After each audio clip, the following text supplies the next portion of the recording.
Hi, ഞാൻ ആഷ. ഇന്ന് ഒരു ചപ്പാത്തിയിൽ നല്ല ഫില്ലിംഗ് ആയിട്ട് വെളിയൊക്കെ നല്ല ക്രിസ്പി ആയിട്ട് എങ്കിൽ ആലു പൊറോട്ടൻ്റെ അതേ രീതിയിലല്ലാണ്ട് നമ്മൾ ഫില്ലിംഗ് ഒക്കെ വെളിയിൽ കാണുന്ന പോലെയുള്ളൊരു റെസിപ്പിയാണ് ഞാനിവിടെ ചെയ്യുന്നത്. അപ്പോൾ നമുക്ക് ഇതിലേക്ക് ഗോതമ്പ് പൊടി എടുക്കാം. അപ്പോൾ 1.5 കപ്പ് ഗോതമ്പ് പൊടിയാണ് എടുത്തിരിക്കുന്നത്. അതായത് 1/4 കിലോ ഗോതമ്പ് പൊടി ഒരു 4 ചപ്പാത്തിക്ക് ഉള്ള ഒരു അളവാണ് ഞാൻ ഈ പറയുന്നത്. ഇതിലേക്ക് നമ്മൾ എല്ലാ വീഡിയോയിലും പറയുന്ന പോലെ ഇതിലേക്ക് കുറച്ച് എണ്ണ, ഉപ്പ്, പിന്നെ നമ്മുടെ കസ്തൂരി മേട്ടിയും മഞ്ഞളും ഇടുന്നുണ്ട്. നിങ്ങളുടെ കയ്യിലുണ്ടെങ്കിൽ മാത്രം ഇട്ടാൽ മതി. ഒരു ഫ്ലേവറിനും ഒരു മണത്തിനും ഒരു മഞ്ഞൾപ്പൊടി ഒരു കളറിനും വേണ്ടിയിട്ട് മാത്രമാണിത്. ഇതൊന്ന് നന്നായി മിക്സ് ചെയ്തതിന് ശേഷം നമുക്ക് കുറേശ്ശെ വെള്ളം ഒഴിച്ചിട്ട് കുഴച്ചെടുക്കാം. എപ്പോഴും പറഞ്ഞു കഴിയുന്ന പോലെ ഗോതമ്പ് പൊടിൻ്റെ പകുതി വെള്ളമാണ് നമുക്ക് ചപ്പാത്തിക്ക് വേണ്ടത്.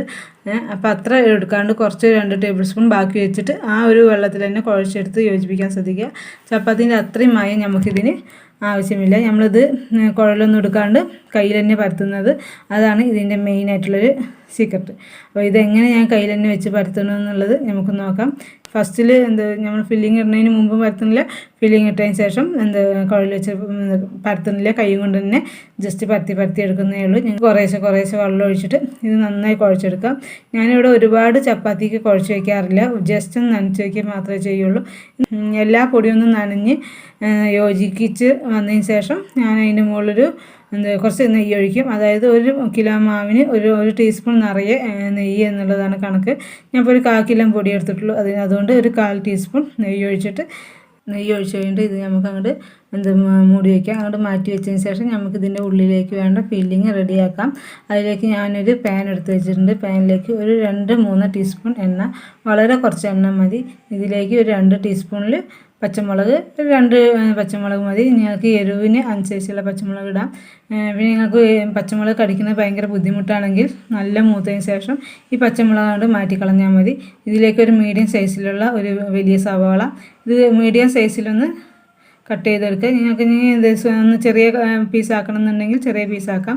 ഇത് നന്നായി ഒന്ന് പിങ്കിഷ് കളറായിട്ട് നന്നായി വഴഞ്ഞു വന്നതിന് ശേഷം കറുവേപ്പിൻ്റെ ഇല, മല്ലിയില, പുതിന ഏതെങ്കിലും ഒരു ഇല ഒരു 1/4 ടീസ്പൂൺ ഇട്ട് കൊടുത്ത് ഒന്ന് വഴറ്റിയ ശേഷം നമുക്കിതിനെ ഒരു സൈഡിലേക്ക് മാറ്റി വയ്ക്കാം. ഈ ഭാഗത്ത് നമുക്ക് ഒരു മുട്ട ഉടച്ചൊഴിക്കാം. അപ്പോൾ ഈ മുട്ട ഒന്ന് പൊരിഞ്ഞ് വരണമെങ്കിൽ കുറച്ച് എണ്ണ ആവശ്യമാണ്. നമ്മളിതിൽ ഉള്ളിയൊക്കെ വഴറ്റിയതിൻ്റെ ഒരു ചെറിയ എണ്ണ മാത്രമേ ഉള്ളൂ. അതുകൊണ്ട് കുറച്ച് നമ്മൾ എണ്ണ ഒഴിക്കണം. ഒന്ന് ചിക്കി കൊടുത്തതിന് ശേഷം ഒരു 1/4 ടീസ്പൂണ് എണ്ണ ഒഴിച്ച് കൊടുക്കുകയാണ്. ഇത് എന്നിട്ട് നന്നായിട്ടൊന്ന് ഇളക്കി യോജിപ്പിച്ച് ഒരു മുട്ട വലിയ രീതിയിൽ തന്നെ കിടക്കണം. നന്നായി പൊടിയായിട്ട് പോകരുത്. വളരെ കുറച്ച് എണ്ണ ഒഴിച്ച് കൊടുത്താലും മതി കേട്ടോ. അപ്പോൾ ഇത് എന്നിട്ട് നമുക്ക് ഇതിൽ നന്നായിട്ടൊന്ന് ഇളക്കി വിട്ടതിന് ശേഷം നമുക്കിത് എല്ലാം കൂടി ഒന്ന് മിക്സ് ചെയ്യാം. ഉള്ളിയും പച്ചമുളകും ഉള്ള ആ കൂട്ടൊന്ന് മിക്സ് ചെയ്ത് യോജിപ്പിച്ചെടുക്കാം. ഇതിലത്തെ വെള്ളത്തിൻ്റെ നനവൊക്കെ ഒന്ന് മാറി മുട്ടൊന്ന് വെന്ത് വന്നതിന് ശേഷം ഇതിലേക്ക് നമുക്ക് പൊടികളിട്ട് കൊടുക്കാം. നിങ്ങളുടെ കയ്യിൽ ഏത് പൊടിയാണെങ്കിലും അത് ഇട്ട് കൊടുക്കാം. ഞാൻ ഇവിടെ പെപ്പർ പൗഡറും ക്രഷ്ഡ് മുളകാണ് ഇടുന്നത്. നമ്മൾ മുളക് പൊടി ഇടുമ്പോൾ മുളക് പൊടിൻ്റെ ഒരു കുന്തൽ വരും. നമ്മൾ നല്ല വറുത്ത് പൊടിച്ച് ചായച്ചെടുത്ത മുളകാണിത്. അതുകൊണ്ട് ഇതിന് ആ ഒരു മുളകിൻ്റെ സ്മെല്ല് വരില്ല. ആവശ്യത്തിന് ഉപ്പ് ഇട്ട് കൊടുത്തിട്ട് നന്നായി ഇളക്കി യോജിപ്പിക്കുക. ഈ സമയത്ത് നമുക്ക് ഗ്യാസ് ഓഫ് ചെയ്ത് ഇടാം. എന്നിട്ട് നന്നായി ഇളക്കി യോജിപ്പിച്ചതിന് ശേഷം നമുക്കിത് ചൂടാറാൻ വേണ്ടിയിട്ട് അങ്ങോട്ട് മാറ്റി വയ്ക്കാം. നമ്മൾ നേരത്തെ കുഴച്ച് വെച്ച മാവ് ഒന്നും കൂടി എടുത്ത് കുഴച്ച് റെഡിയാക്കി വരുമ്പോഴേക്കും നമ്മുടെ ഈ ഒരു മിക്സ് ചൂടാറും ചെയ്യും. അപ്പോൾ ഞാൻ ആ മാവ് എടുത്തിട്ട് നെയ്യ് എല്ലാ ഭാഗത്തേക്കും ആവുന്നത് വരെ ഒന്ന് കുഴച്ചെടുത്തു. ഒരു 2-3 മിനിറ്റ്. ഈ സമയത്താണ് നമ്മൾ ചപ്പാത്തിൻ്റെ മാവ് നന്നായി കുഴയ്ക്കേണ്ടത്. ചപ്പാത്തി നല്ല സോഫ്റ്റായിട്ട് വരും കേട്ടോ. അപ്പോൾ ഇത് നന്നായി ഒന്ന് കുഴച്ചെടുത്തിട്ട് ഒരുപാട് ബലമൊന്നും പ്രയോഗിക്കേണ്ട. ആ നെയ്യ് എല്ലാ ഭാഗത്തേക്കും ഒന്ന് യോജിച്ച് ഒന്ന് സ്മൂത്തായി കിട്ടിയാൽ മതി. അപ്പോൾ ഇതിപ്പോൾ നമ്മൾ നേരത്തെ കുഴച്ച് വെച്ച പോലെ ഇല്ല. ഇപ്പോൾ മാവ് നല്ല സ്മൂത്തായിട്ടുണ്ട്. എല്ലാ ബോൾസും ഒരേ വലുപ്പത്തിൽ പിടിച്ചിട്ടിട്ട് നമുക്കിതിൻ്റെ ഫില്ലിങ് ചെയ്യാൻ വേണ്ടിയിട്ട് ഒന്ന് പരത്തിയെടുക്കാം. ഇങ്ങനെ കയ്യിലിട്ട് നന്നായി ഉരുട്ടി ഒന്ന് പരത്തിയെടുത്തതിന് ശേഷം കയ്യിൽ ഇടയ്ക്കിടയ്ക്ക് പൊടിയാക്കിയിട്ട് തള്ളവിരൽ രണ്ടും ഒരേ സൈഡിൽ ഇങ്ങനെ ഒരേപോലെ തന്നെ അമർത്തി കൊടുക്കുക. അടിയിലും ഇതേപോലെ നമ്മുടെ എല്ലാ 4 വിരലും ഇങ്ങനെ പരത്തി കൊടുത്തിട്ടുണ്ടെങ്കിൽ എല്ലാ ഭാഗവും ഒരേപോലെ കട്ടിയാവും. ഞാനിതിൽ ക്ലിയറായിട്ട് കാണിക്കുന്നുണ്ട്, നിങ്ങൾ ഒന്ന് ശ്രദ്ധിച്ചോളാം. ഞാനൊരു പ്ലേറ്റ് എടുത്ത് ഈ മിക്സിങ് ഒന്ന് കറക്റ്റായിട്ട് ഫില്ല് ചെയ്യട്ടെ. ഇതിൻ്റെയൊക്കെ നടുവിലേക്ക് നമുക്ക് ആവശ്യത്തിനുള്ള മിക്സിങ് വെച്ച് കൊടുക്കുക. എന്നിട്ട് ഇതിനിങ്ങനെ നന്നായി ഒന്ന് കൂട്ടിയതിന് ശേഷം നമുക്കിതിൻ്റെ എല്ലാ സൈഡിൽ നിന്ന് യോജിപ്പിക്കുക. എന്നിട്ട് യോജിപ്പിച്ചിട്ട് നമുക്ക് വീണ്ടും ഒരു ഉണ്ടയാക്കിയിട്ട് എടുക്കാം. എന്നിട്ട് വീണ്ടും ഇടയ്ക്കിടയ്ക്ക് ഇങ്ങനെ 2 സൈഡിലും നമ്മുടെ കൈ ഇങ്ങനെ മാവിൽ ഒട്ടി വരുമ്പോൾ ഇടയ്ക്കിടയ്ക്ക് പൊടിയാക്കാം. ഞാനിവിടെ എടുത്തിരിക്കുന്നത് അരിപ്പൊടിയാണ്. നിങ്ങൾക്ക് ഗോതമ്പ് പൊടിയാണെങ്കിലും എടുക്കാം. ഇതിങ്ങനെ നന്നായി പരത്തി എടുക്കുക. അപ്പോൾ നമ്മൾ നടുവിൽ തന്നെ ഇങ്ങനെ പ്രസ് ചെയ്ത് കൊടുക്കുമ്പോൾ അതിലത്തെ ആ മിക്സൊക്കെ കൂട്ടൊക്കെ എല്ലാ ഭാഗത്തേക്കും ഇങ്ങനെ ആയി വരും. അപ്പോൾ ഇങ്ങനെ ഈ ഒരു സൈഡ് ഇങ്ങനെ പൊട്ടി വരികയാണെങ്കിൽ അവിടെ നിന്ന് യോജിപ്പിച്ചെടുക്കണം. പിന്നെ എല്ലാ സൈഡും ഇങ്ങനെ ഒരേപോലെ കനത്തിൽ വരാൻ വേണ്ടിയിട്ട് നമ്മൾ 2 കയ്യിലിട്ടിട്ട് ഇങ്ങനെ തിരിച്ചും മറിച്ചും ഇട്ട് കൊടുത്തിട്ടുണ്ടെങ്കിൽ എല്ലാ സൈഡും ഒരേപോലെ കനാവും.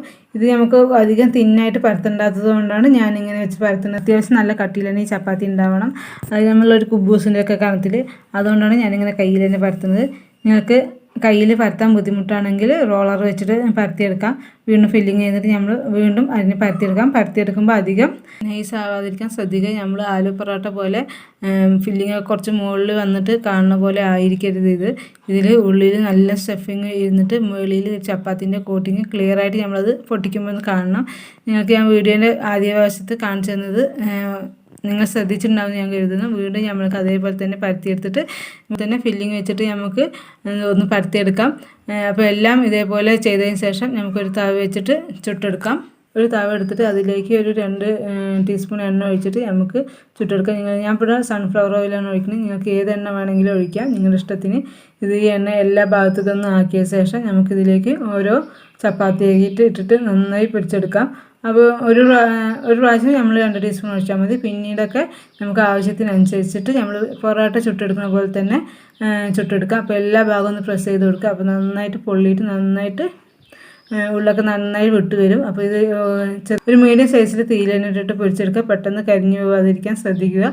നിങ്ങൾക്ക് ഈ വീഡിയോ ഇഷ്ടമായെങ്കിൽ സബ്സ്ക്രൈബ് ചെയ്യുക, ഷെയർ ചെയ്യുക, കമൻറ്റ് ചെയ്യുക. തീർച്ചയായും ഇത് മറ്റുള്ളവർക്ക് വേണ്ടിയിട്ടൊന്ന് ഷെയർ ചെയ്ത് കൊടുക്കുക. ഇതൊരു അടിപൊളി റെസിപ്പിയാണ്. നമുക്ക് ടിഫിൻ ബോക്സിൽ വെക്കാനും രാവിലെ ബ്രേക്ക്ഫാസ്റ്റിനും സ്നാക്സിനും വൈകുന്നേരത്തുള്ള സ്നാക്സിനും ഡിന്നറിനും ഒക്കെ കഴിക്കാൻ പറ്റിയൊരു റെസിപ്പിയാണ്. മെയിനായിട്ടുള്ളൊരു കാര്യം ഇതിന് വേറൊരു കറി വേണ്ട. പിന്നെ പരത്താനാണെങ്കിൽ റോളറിൻ്റെ ആവശ്യമില്ല. അപ്പോൾ ഈ എണ്ണയിൽ തന്നെ നന്നായിട്ടിട്ട് ഇങ്ങനെ ഒന്ന് പൊരിച്ചെടുക്കാൻ ശ്രദ്ധിക്കുക. ഇങ്ങനെ പൊരിച്ചെടുക്കുമ്പോൾ ഇതിൻ്റെ എല്ലാ ഭാഗവും നന്നായി മുരിഞ്ഞു വരും. എന്നിട്ട് ഇതിനെ തിരിച്ച് മറിച്ചിട്ടിട്ട് ഒന്ന് വേവിച്ചെടുക്കുക. ഒരു 2-3 മിനിറ്റ് കൊണ്ട് ഇത് നമുക്ക് വെന്ത് കിട്ടും. അടുത്ത വീഡിയോ കാണുന്ന പോലെ എല്ലാവർക്കും ബൈ. Thank you.